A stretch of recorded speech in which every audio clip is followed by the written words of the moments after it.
The next excerpt is the bass solo from the third movement of Mahler's First Symphony.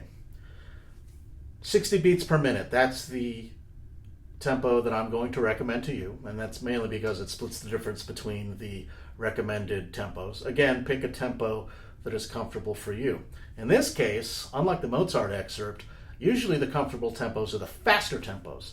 So if 60, which is how I like to play it, is not working for you, then try it a little bit faster, but no more than 63. Okay? Definitely no more than 65. For the Mahler excerpt, make sure you use one of these. This is a mute. This is also a mute. This one's better. The color is important for the audition, for purposes of the audition. Another thing that I need to tell you right away is that you need to really listen to a real recording with an orchestra.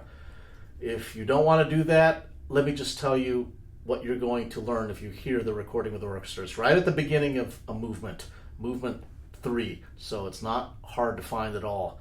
What you will learn when you hear this played with orchestra is that there's only one other instrument playing behind you, and that's the timpani. And musically, it's not expressive. Musically, it's not beautiful. And that's what makes it so hard to play. It is a very dark, sad, and sarcastic bass solo. It is not supposed to be pretty. So, don't use too much vibrato. Don't be too expressive. Use this mute and use primary thumb position. That's the fingering I recommend to you. And if you don't know what primary thumb position is, I think this is a good time to explain what that may be.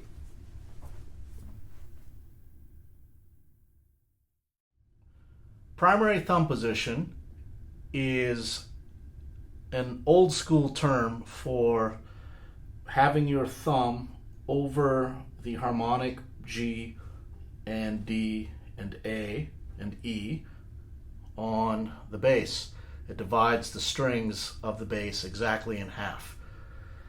You're not actually going to be using the harmonic E, but you will be using the harmonic A. Again, I recommend primary thumb position to play this. And so what that means for you is that everything will stay in the same position.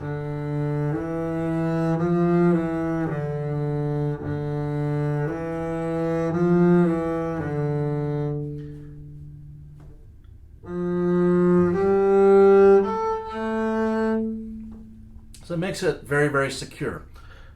However, you will have a few things to deal with. You will then have to deal with string crossings and making the notes sound the same from string to string, as well as connecting them.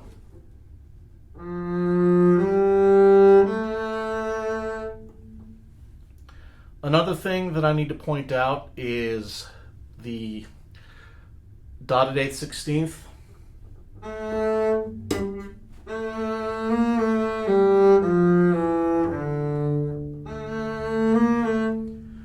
I suggest thinking in your head a subdivision of the dotted 8th and 16th, so it's da da da da da da da da da da. It'll make it much more accurate in terms of rhythm. Sometimes people get a little bit lazy on the 16th note, and so subdividing in your head will allow you to play the rhythm very, very accurately.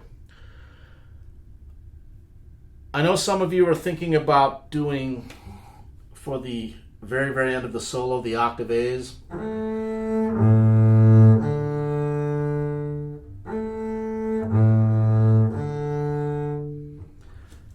That's okay, but there's a trade-off. If you decide to do the octave A's, beware the octave A's between the D and the A string.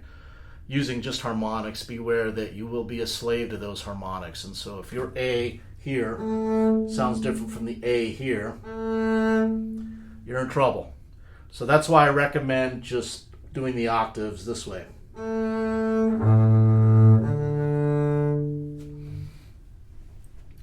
And a note about vibrato, a little.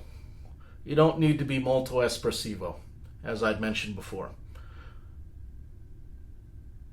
That's about all I have to say about this excerpt. It's very dangerous to get yourself wrapped up in talking too much about it. It's really just best to practice it. Don't practice it too much. Just practice it with a very, very concentrated mind. And think more of the musical character than anything else. It's an odd little bass solo, I know. And its place in the repertoire is very, very curious. And there's a lot to be said about it. In fact, entire dissertations have been written about it. So ask me about those at another time.